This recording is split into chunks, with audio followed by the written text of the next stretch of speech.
Nutrition topic protein notes topic. Protein का यहाँ पर इंट्रोडक्शन दे रखा है कि प्रोटीन कैसे बनता है और प्रोटीन किन मॉलिक्यूल से बना हुआ होता है। तो यहाँ पर प्रोटीन जो है कि बायोमोलिक्यूल से बना होता है। जो protein is a biomolecule which is a made up of carbon, hydrogen and nitrogen और sometimes phosphor group also present. यहाँ पर इंट्रोडक्शन में दे रखा है जो कि हाइड्रोजन, नाइट्रोजन और फॉस्फोर ग्रुप से मिलकर बना होता है, जिसमें यह प्रेजेंट होता है। फिर यहाँ पर when two are more than two molecules of amino acid and combine there then it is a collagen protein, यानी कि कंबाइन रहता है अमीनो एसिड में। फिर यहाँ थर्ड दे रखा है जो कि amino acid is organic components, यानी कि प्रोटीन जो होता है अमीनो एसिड का कंपोनेंट होता है। उसके बाद आता है क्लासिफिकेशन यहाँ पर दे रखे हैं प्रोटीन्स के, जो कि बेसिस ऑफ स्ट्रक्चर बेस पर दे रखे हैं, जो कि fibre protein, globular protein. Fibre protein से में fibre protein is long than fibre like structure, so it is a called fibre protein like skin, hair, nails. यानी कि जो फाइबर प्रोटीन होता है वह स्किन, हेयर और नेल्स में प्रेजेंट होता है। फाइबर प्रोटीन्स जो को आपको देखने को मिलता होगा, जैसे आपने देखा हो स्किन या नेल्स या हेयर, इनमें यह फाइबर प्रोटीन जो होता है यह प्रेजेंट होता है। उसके बाद आता है globular protein are found loaded structure, so it is a called globular protein some above like pepsin. यानी कि हमारी जो स्किन में ट्रेप्सिनो और पेप्सिनो जो सेल्स होते हैं उसमें यह प्रोटीन्स प्रेजेंट होता है। उसके बाद बात करते हैं हम बेस्ड ऑफ सोल्यूबिलिटी, यानी कि सोल्यूबिलिटी के बेस पर प्रोटीन्स के टाइप्स। सिंपल प्रोटीन, यानी कि सिंपल प्रोटीन जो होता है बेस सोल्यूबिलिटी के बेस पर। उसके बाद यानी कि फिर यहाँ पर देख सकते हो albumin soluble in water acid base, यानी कि वाटर सोलेबल पर प्रोटीन भी होता है। Gluten soluble in acid base only. Histone soluble in water. उसके बाद आता है कंजक्टेड प्रोटीन, यानी कि दूसरा टाइप से बेस्ड ऑन सोल्युबिलिटी पर। Conjugated protein this is special type of protein which is made up of different amino acid and they also has some additional property like nucleoprotein based on amino acid। इसके बाद बात करते हैं हम based on amino acid, यानी कि basis of amino acid के। फिर उसके बेस ऑफ अमीनो एसिड में पहला पॉइंट होता है असेंशियल प्रोटीन में देख सकते हो कि this protein which can not synthesis be body, यानी कि जो असेंशियल प्रोटीन होता है यह सिंथेसाइज नहीं करता है बॉडी में। उसके बाद आता है non essential protein synthesize by body, यानी कि नॉन असेंशियल जो प्रोटीन होते हैं वो बॉडी को में सिंथेसाइज करते हैं। सिंथेसिस यानी कि रिप्रोड्यूस करते हैं। उसके बाद आते हैं प्रोटीन के function of protein growth and body building, यानी कि बॉडी की ग्रोथ एंड बॉडी को बिल्डिंग करना, यानी कि बॉडी को ग्रोथ होना, यानी कि कोई भी इंजरी हुई हो तो वह सही होना, वह बॉडी की ग्रोथ, यानी कि आपकी हाइट बढ़ना, हेल्थ बढ़ना, वो ऐसे प्रोटीन से ग्रोथ होती है। जो यहाँ पर दे रखी है नोट्स में, the primary function of protein is the synthesis of body cells, all body tissue and fluid excepted urine and build are made up of proteins are the major constituents of muscles organ endocrine glands. आपने endocrine glands और muscles में भी बहुत खास role होता है protein का, जो कि ग्रोथ और बॉडी बिल्डिंग में हेल्प करता है।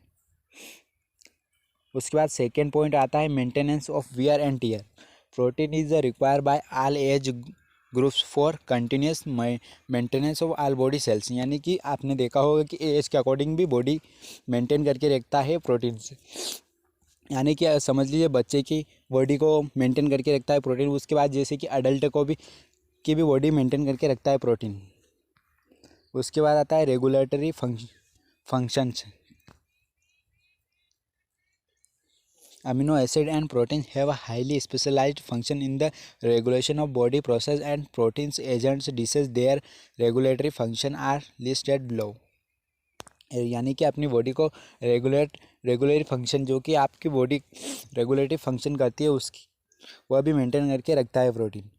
जैसे कि यहाँ पर देख सकते हो आप, इसमें पहला पॉइंट है haemoglobin, are iron containing protein in the red blood cells, यानी कि हीमोग्लोबिन जो होता है वह ब्लड में होता है और इसी हीमोग्लोबिन हीमोग्लोबिन के कारण ही ब्लड को मेंटेन करके रखता है। अगर ब्लड में हीमोग्लोबिन है तो आप आपको कोई डिसीज नहीं है, आप स्वस्थ हैं, हेल्दी है।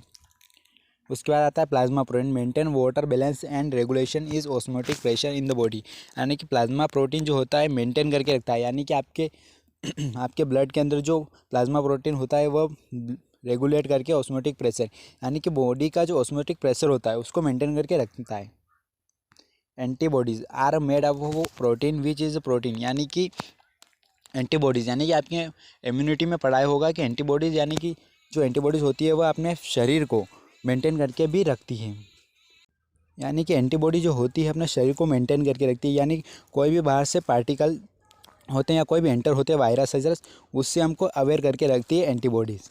उसके बाद all enzyme and some hormones I insulin regulate blood sugar level, enzyme act as a specific catalysed to metabolic process in the body, यानी कि जो हमारी बॉडी में एंजाइम्स होते हैं वो हार्मोन को मेंटेन करके रखते हैं, यानी कि जो आप में जब आप अडल्ट होते हो तो आपके शरीर में यानी कि आपकी बॉडी में कई प्रकार के हार्मोन्स रिलीज होते हैं जिसको भी प्रोटीन मेंटेन करके रखता है, यानी कि आपके हार्मोन से आपकी स्किन पर कुछ भी रैशेस होते हैं या कुछ पिंपल्स आते हैं हार्मोन्स के कारण, तो उसके कारण आपकी जो प्रोटीन होता है वो आपके शरीर को मेंटेन करके रखता है।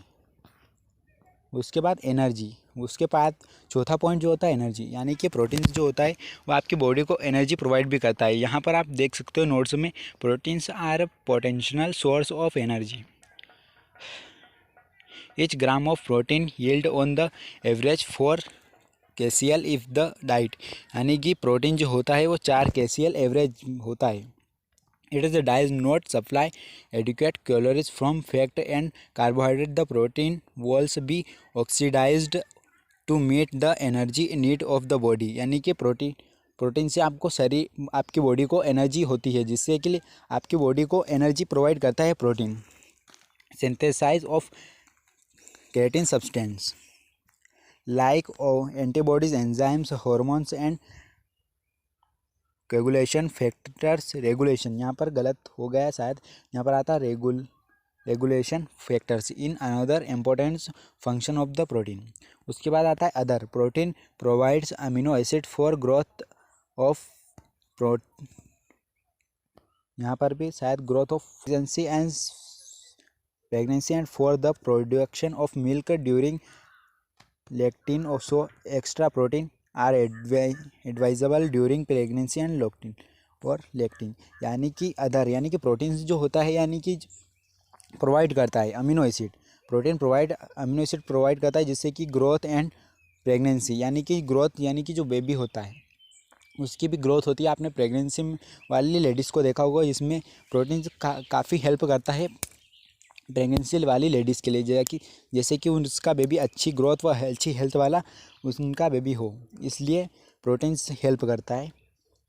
सोर्स ऑफ प्रोटीन, यानी कि प्रोटीन के सोर्स क्या क्या होते हैं, प्रोटीन यानी हमें एनिमल से मिल्क प्राप्त होता है, मीट प्राप्त होता है, यानी कि मिल्क हमें गाय से मिलता है, मीट हमें कहीं भी फिश से या कहीं से मिलता है, एग भी हमें मुर्गी से मिलता है, ऐसे ही हमें एनिमल सोर्स से भी प्रोटीन मिल सकता है। उसके बाद आता है vegetable source, vegetable source of protein are found in the pulses crash beans nuts oil seeds, they are poor in, यानी वेजिटेबल सोर्स यानी कि आप जो वेजिटेबल सब्जियां खाते हैं उनसे भी हमें प्रोटीन से प्राप्त होता है। उसके बाद आता है in developing countries like India क्रेस एंड रूसिया are the main source of dietary protein because they are cheap essentially available of consumable.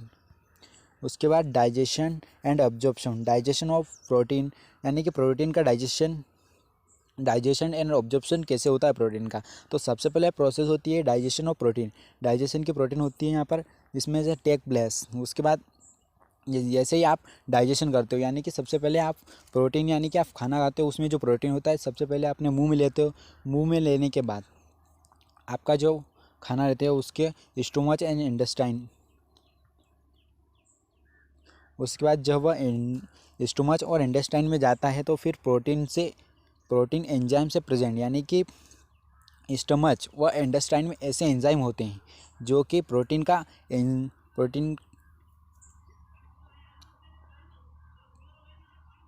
Protein synthesis करते हैं, जिससे कि एंजाइम प्रेजेंट होते हैं जो अपने फ्रूट्स या भोजन में से प्रोटीन को एब्जॉर्व कर लेते हैं। उसके बाद इन गैस्ट्रिक जूस कर लेते हैं। उसके बाद pepsin, extra protein acid medium hydrolysis them simple compounds polypeptides in intestine proteolytic enzyme present in pancreatic anal juice hydrolyze polypeptide of free amino acid. Amino acid are in small intestine. उसके बाद आता है enter the body circulation through portal vein blood carries all part of body। यानी कि जो होता है protein वह सबसे पहले हमारे स्टोमच में जाता है, जहाँ से स्टोमच एब्जॉर्प्शन करता है। वह डाइजेशन तो अब मुंह में होता है। उसके बाद जो एब्जॉर्प्शन होता है इंटेस्टाइन व स्टोमच में, उससे एब्जॉर्प्शन होने के बाद आल बॉडी पार्ट्स में एब्जॉर्व करके सप्लाई कर देता है protein, all parts of body. The digestion of protein take is place the stomach and intestine. जैसे कि हमने आपको प्रोसेस में समझाया है, यहाँ पर दे रखा है the digestion of protein takes place in the stomach. Digestion करने के बाद मुंह से उसके बाद जो भोजन होता है वह स्टमच में जाता है, फिर इंटेस्टाइन में जाता है, फिर वहाँ पर प्रोलैक्टिक एंजाइम होता है, प्रेजेंट होता है, जो गैस्ट्रिक जूस बनाता है। उसके बाद protein in the extra medium and hydrolysis them to simple components to polypeptide enzyme होता है जो उसको एब्जॉर्ब करता है। In the intestine proteolytic enzyme trypsin, chymotrypsin and peptidases present in the pancreatic and intestinal juice hydrolyzes the polypeptide to free amino acid। The amino acid are absorbed in small intestine। यानी कि small intestine में amino acid absorb करता है। यानी कि आप small intestine में जब प्रोटीन जाता है तो वहाँ से कुछ मॉलिक्यूल्स निकलते हैं, जैसे कि यहाँ पर दे रखे अमीनो एसिड, हाइड्रोलाइसिस जूस, ऐसे कुछ मॉलिक्यूल्स वहाँ से एब्जॉर्व होते हैं and enter the blood circulation through the portal vein blood carries the two all parts of the body. यानी कि प्रोटीन से जो होता है वो ब्लड सर्कुलेशन में भी हेल्प करता है। उसके बाद ब्लड कैरी यानी कि ब्लड की कैरी करता है, ब्लड को सही से मेंटेन करके रखता है protein metabolism. The chief use protein is to provide material for body building. Protein can also used body. यानी कि प्रोटीन मेटाबॉलिज्म जो प्रोसेस होती है उसमें भी प्रोटीन काफ़ी हेल्प करता है। यहाँ पर पूरा आप पढ़ लीजिए, आपको समझ में आ जाएगा। द ग्लूकोज यानी कि जब मेटाबॉलिज्म प्रोसेस होती है उसमें से ग्लूकोज भी बनता है। उसके बाद the waste product of protein metabolism are urea, uric acid and creatinine. All the these protein waste are extracted by the kidney in the veins. यानी कि जो वेस्ट प्रोटीन को एब्जर्व करने के बाद जो वेस्ट प्रोडक्ट होते हैं, यानी कि यूरिया हुआ, यूरिक एसिड एंड क्रेटेनाइन, ये जो वेस्ट प्रोडक्ट होते हैं यह आपकी किडनी एब्जॉर्व कर लेती है। उसके बाद एब्जॉर्व करने के बाद यह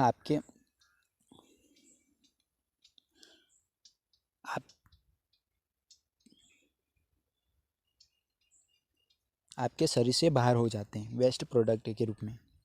principal future of service PEM, यहाँ पर प्रिंसिपल दे रखे हैं जो कि देख सकते हो यहाँ पर मसल वेस्टिंग, फैट लॉस, यहाँ पर पूरी टेबल बना रखी है, आप लिख लीजिए और नोट कर लीजिए।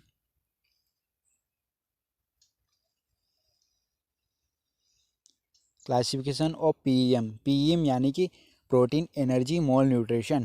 PEM is a separated of content ranging from growth failure to quasar or over marasmus। What are the classification of PEM are give below। Gomez classification दे रखा है, गोमेज ने classification weight of age, degree of PEM, पूरा आप classification पढ़ सकते हो। Preventive मरेस्मस